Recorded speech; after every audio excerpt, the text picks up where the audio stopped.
আলাইকুম viewers, Nipa dreams কিচেনে আরও একটি নতুন ভিডিও দেখার জন্য আপনাদেরকে স্বাগতম।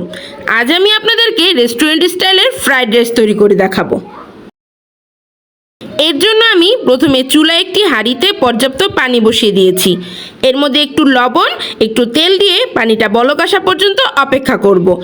তারপর আগে থেকে ধুয়ে রাখা চাল দিয়ে দিচ্ছি। চালটা দিয়ে একটু নেড়ে দিতে হবে। এবার চালটা সিদ্ধ হয়ে আসা আগ পর্যন্ত অপেক্ষা করে নিতে হবে। প্রায় 90% সিদ্ধ হয়ে এলে চুলা থেকে নামিয়ে একটি স্ট্রেনারে ঢেলে পানি ঝরিয়ে নিব। এবার চুলায় একটি প্যান বসিয়ে এর মধ্যে একটু তেল দিয়ে দিয়েছি। তেলটা একটু গরম হয়ে এলে এর মধ্যে দুটি ডিম দিয়ে একটু লবণ দিয়ে স্ক্রাম্বল করে তুলে নিচ্ছি। এবার চুলায় অন্য একটি প্যান বসিয়ে এর মধ্যে একটু তেল দিয়ে দিচ্ছি। তেলটা একটু গরম হয়ে এলে সামান্য পরিমাণ রসুন কুচি দিয়ে কয়েক সেকেন্ডের মতো নেড়েচেড়ে ভেজে নিচ্ছি। তারপর এখানে কিছু গাজর কুচি, ক্যাপসিকাম, কাঁচামরিচ, মটরশুঁটি দিয়ে দিচ্ছি। পরিমাণ মতো লবণ দিয়ে 2-3 মিনিটের মতো নেড়েচেড়ে সবজিগুলোকে 50% সিদ্ধ করে নিব। চুলার আঁচ হাই হিটে রেখেই এই কাজটি করতে হবে। সবজিগুলো সিদ্ধ হয়ে এলে আগে থেকে সিদ্ধ করে রাখা চালগুলো এর মধ্যে দিয়ে দিতে হবে।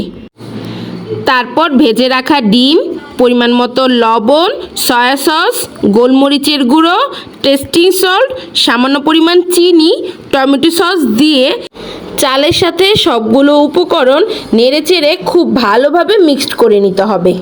মিক্সড করা হয়ে গেলে চুলার আঁচ মিডিয়াম টু লোতে রেখে ঢাকনা দিয়ে ঢেকে 5 মিনিটের জন্য দমে রেখে দিব। 5 মিনিট পর ঢাকনা খুলে চালগুলো উল্টে পাল্টে দিয়ে একটি সার্ভিসিং ডিশে বেড়ে নিতে পারেন।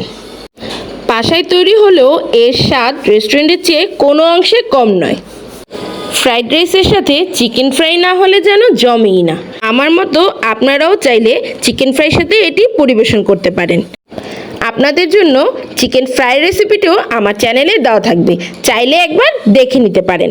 ভিডিওটি সম্পূর্ণ দেখার জন্য ধন্যবাদ। আজ তবে বিদায় নিচ্ছি। আল্লাহ হাফেজ।